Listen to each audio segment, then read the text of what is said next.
Our delegation was co-led by Jerry Condon, who's the Vice President of Veterans for Peace. He's not able to be here. He's active right now in Seattle, Washington, where he lives, in that area.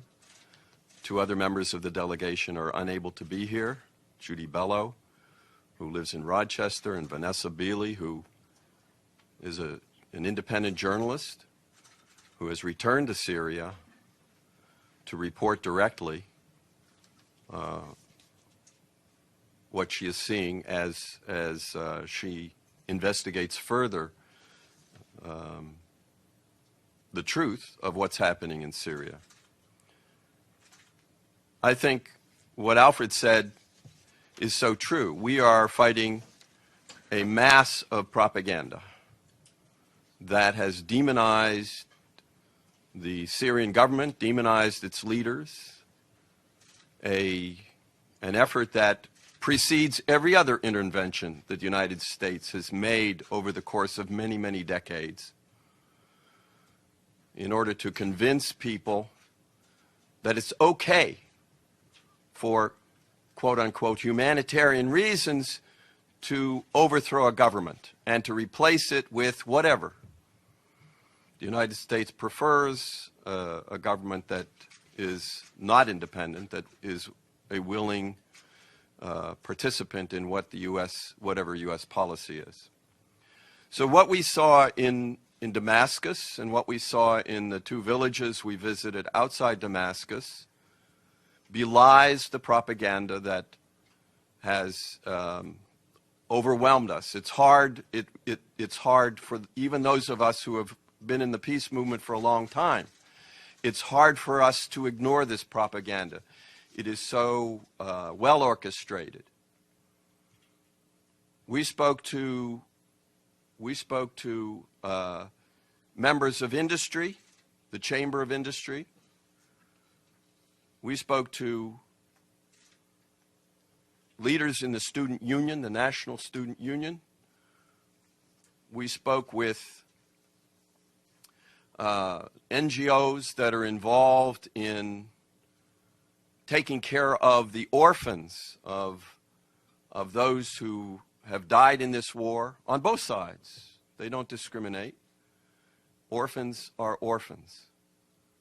Whatever side they were fighting on, these young people have to be taken care of. We spoke with an NGO that trains women who don't have a skill in sewing because they lost the breadwinner in their family. We spoke to an NGO where they're trying to deal with reconciliation and trying to make sure that supplies get to those areas of the country that are under the control of the terrorists, the mercenaries. And we make a distinction between opposition, the political opposition with whom we also met, and the terrorists and the mercenaries with whom we did not meet. We met people in Syria who work nonviolently to bring about change. We learned of their efforts to bring about change, working in opposition to the government, working with the government, but nonviolently. We met with government officials. We met with the Minister of Administration. We met with the Ministry of Health. We met with the Minister of Reconciliation. A whole approach to bringing back those Syrians who have, for one reason or another, joined the mercenaries and the terrorists. And my fellow delegates will speak, I think, about some of the details of these. But I want to give you just an overview of whom we met with. We saw for ourselves the damage that was done to the university. Even while we were there, a shell fell into the School of Architecture, killing students and faculty. and the students themselves were rebuilding the damage. We saw villages that are basically Christian villages that have been besieged by the terrorists but have now been liberated. And the damage done to a shrine in a village called Malula, which is a village where they still speak Aramaic, the language of Jesus, and the attacks on the Christian population. One of the things I bring back, there are two things I want to mention finally that we feel are really important. One is that while the United States would like to divide the Syrians up by religion or within a religion, by the different beliefs within that religion, there wasn't a Syrian we talked to who would accept that. We spoke to the Grand Mufti, and he said, people ask me how many Muslims there are in Syria, and his response is always 23 million. That's the population of Syria. And when we talked to the bishop of one of the Orthodox churches, he answered the same thing. The number of Christians is 23 million. We will not allow ourselves to be divided up the way the United States has divided up the people of Iraq or Libya or Afghanistan or so many other countries. We won't allow that. And that unity, I believe, has led to the ability of the Syrians to withstand an invasion by the most powerful country in the world and its most powerful allies in Europe, its most powerful allies in the Middle East, with what is a vicious attack on the Syrian people. The second is the sanctions. I have to admit that I did not know before I went that the United States has imposed sanctions on Syria in a way that's similar to the sanctions that the United States imposed on Iraq in the 1990s in order to weaken that country and that government that the United States admits killed 500,000 children in Iraq during the 1990s sanctions.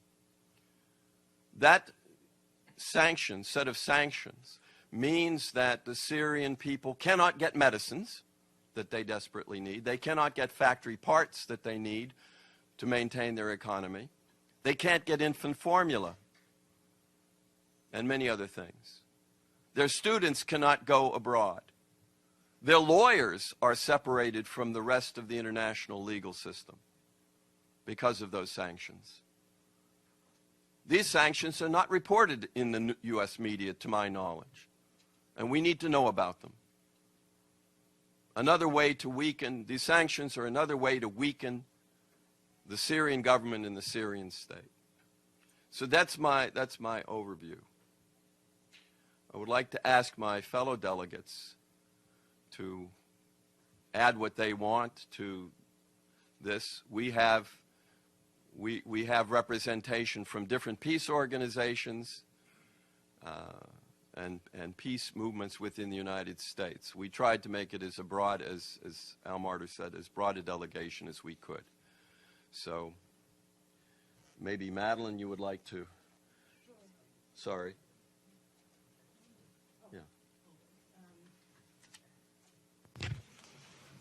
My name is Madeline Hoffman. I'm the director of New Jersey Peace Action. I went as an individual representing myself, but I've been a peace activist for 16 years. And I went to Syria because I felt that it was important to learn from the Syrian people themselves what was actually happening in Syria, because there has not been enough of or a focused enough response by the peace movement in the United States to what's been going on in Syria.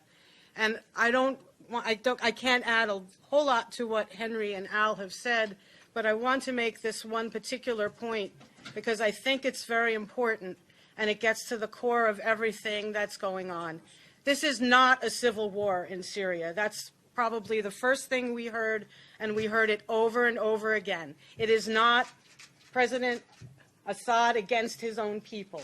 It is President Assad and the Syrian people all together in unity against outside forces, outside mercenary forces, terror organizations, the names change every day or every other day to try to protect their identity and maybe keep the connection between the country that funded it and that group kind of a little bit more nebulous. But there are groups, mercenary forces, supported by Qatar, Saudi Arabia, Turkey, the United States, and underneath it, Israel, the state of Israel. And these outside mercenary forces are the ones that are terrorizing the Syrian people and are attempting to divide the Syrian people. I remember when the U.S. invaded Iraq, our organization was against it well before the invasion ever began.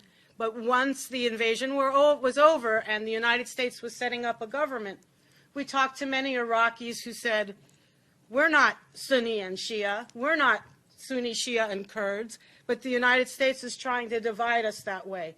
And we got exactly the same message when we were in Syria. We are Syrians, as Henry said before, whether you're Christian, Muslim, or other, you're Syrian, and that's one of the things that's enabled the Assad government to withstand 5+ years of this kind of outside attack. When it was time for the U.S. to unseat Saddam Hussein, after years of sanctions and 2 wars, he fell like that. When it was time, the United States decided time for Gaddafi to go, he fell like that. But when it was time, the United States decided it was time for Assad to go, he did not fall. And why? Because he has the support of 23 million Syrian people, and it was more before all these refugees were created and refugees were sent around the world. The whole idea of regime change, the policy of regime change, if you will, it's illegal under international law. The United States has no right to do that. The United States has no right to decide for the Syrian people who their government leaders should be. And so during my time there in Syria, I felt that over and over again. Who are we? Why are we presuming to know what's best for the Syrian people? And the other part of this that I think people in the United States need to know is that the Assad government provides free health care, free universal health care to everyone. It's a mission, it's part of the government's mission.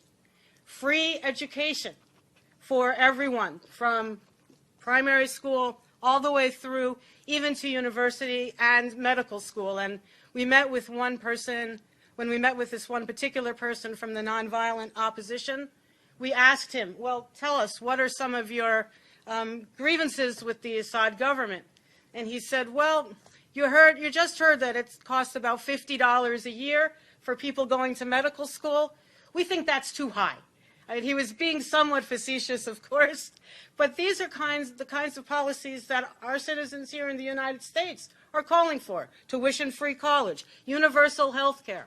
So the Assad regime, the Assad government, is in the business of doing this and providing this to the people. And without a doubt, even the nonviolent opposition parties who had issue with issues of democracy or corruption prior to 2011, everyone has thrown themselves in behind the Assad government, because that's the best hope, the best bet for the Syrian people.